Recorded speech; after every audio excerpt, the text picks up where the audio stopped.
Ladies and gentlemen, welcome back to another Blackout Fridays.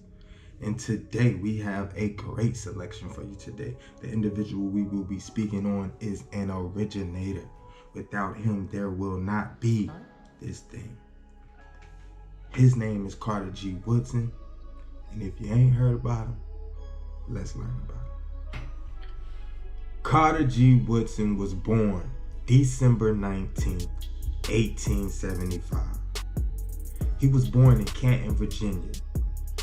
Then, at a young age, his family moved to West Virginia. When he moved to West Virginia, in order to help the family, he worked in the coal mines. Afterwards, he still continued to study because he believed in the education.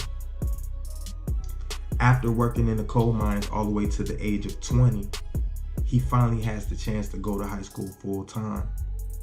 It takes him 2 years to complete 4 years worth of studies. After completing high school, he makes his way to college. His first college was Brea College in Kentucky, where he earned his bachelor's. Next, he moved to the University of Chicago, where he earned his master's in American history. Finally, he moved to the Harvard University, becoming the second African American to graduate with a PhD, second only to W.E.B. Du Bois. After achieving such heights, what is his next goal? To teach. To teach what?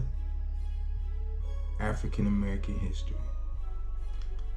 Carter G. Woodson dedicated his life to the study of African American history and the African diaspora. Carter G. Woodson said it was a necessity to learn where you come from and what your forefathers have accomplished. That was a necessity in order to build our self-confidence.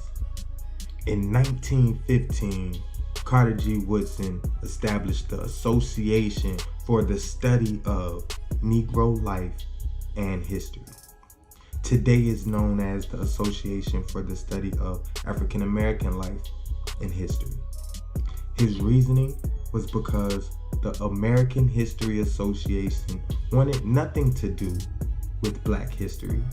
If it was up to them, there would still be no positive images. His next move was to join the NAACP. But that was only for a short while, due to the fact that him and the president of the Washington, D.C. chapter bumped heads. The president of the Washington, D.C. chapter was more conservative, whereas Carter G. Woodson believed that we should be teaching our own people our own history, and we should be also striving to hit the streets to find out what is a necessity for our people. Carter G. Woodson was stressing these type of things, and because they did not agree, he left and went his own way and continued to strive for his own goal, which is to teach his people that we are great.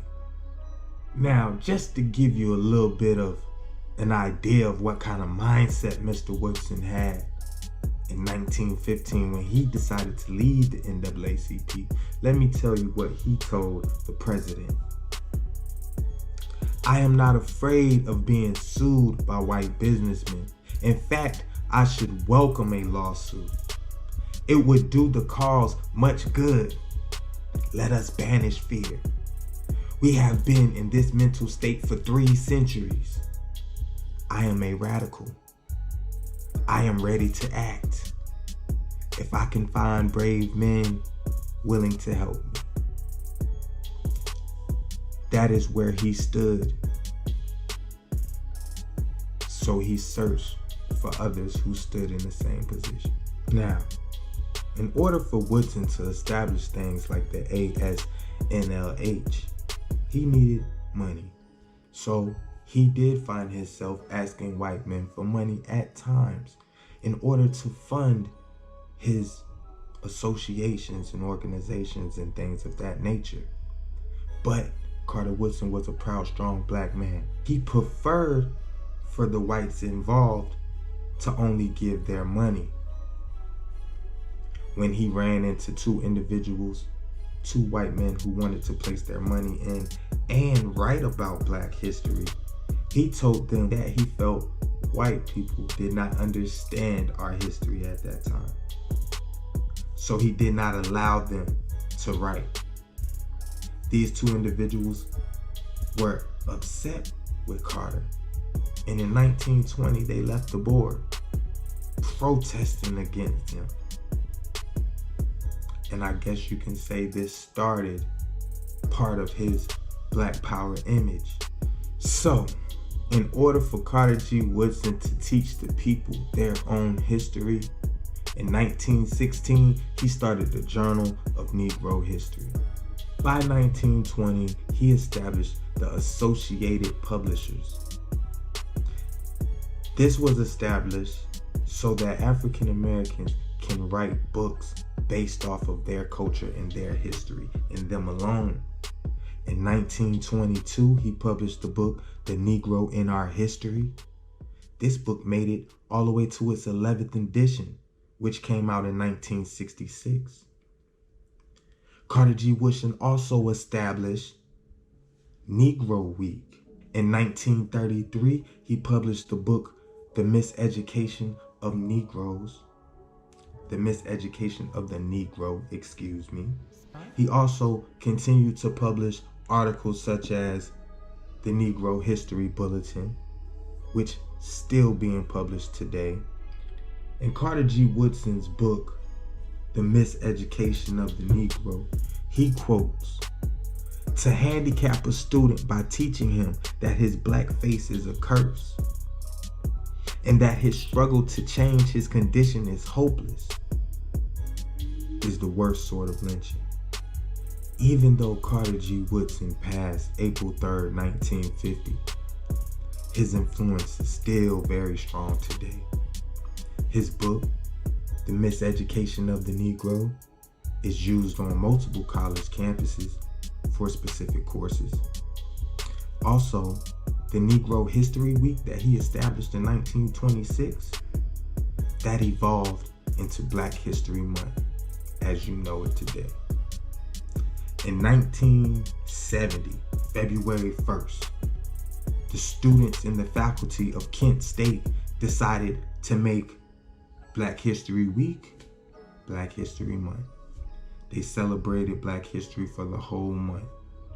6 years later, in 1976, the US president announced Black History Month as February for the first time. So, Black History Month is only 44 years old. How many of y'all knew that?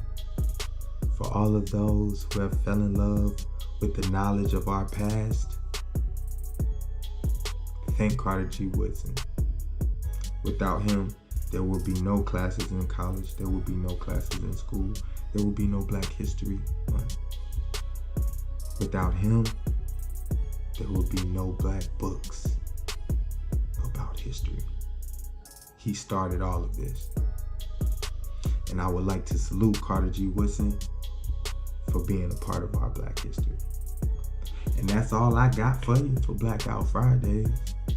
As always, please like, share, and subscribe. Drop a little comment. Tell me how you feel. And I'm out.